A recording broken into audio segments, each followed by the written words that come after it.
કહે છે ને કે હાથમાંથી કોઈ છીનવી જાય પણ નસીબમાં હોય એને કોઈ પણ છીનવી નથી શકતું. આ વાતને સાબિત કરતો એક કિસ્સો સુરતના પૂણા રોડ વિસ્તારમાં બન્યો છે.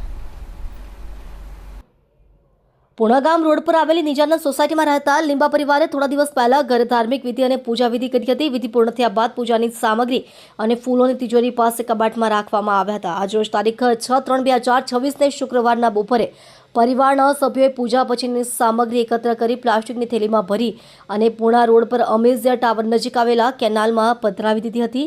જોકે ઘરે પરત આવ્યા પછી તિજોરી તપાસતા ખબર પડી કે તેમાં રાખેલી 2 લાખ રૂપિયાની રોકડ પણ ભૂલથી ફૂલોની સાથે જ કેનાલમાં પધરાવાઈ ગઈ છે. જ્યારે આ વાતનું ભાન થયું ત્યારે આખો પરિવાર ચિંતામાં ડૂબી ગયો હતો.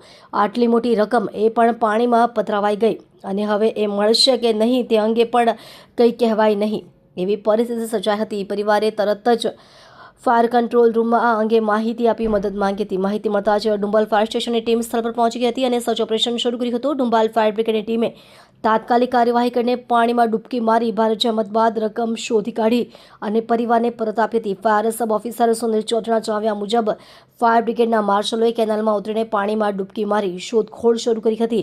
પાણીના પ્રવાહ વચ્ચે પણ ટીમે ધીરજ રાખીને કામગીરી ચાલુ રાખી અને થોડા સમય બાદ 500 રૂપિયાની નોટના 4 બંડલ મળી આવ્યા હતા, જે કુલ મળીને 2 લાખ રૂપિયા હતા. પછી આ રકમ સુરક્ષિત રીતે લીંબા પરિવારને પરત સોંપવામાં આવી હતી. મુશ્કેલીના સમયમાં મદદ કરવા બદલ પરિવારે ફાયર બ્રિગેડની ટીમનો આભાર વ્યક્ત કર્યો હતો.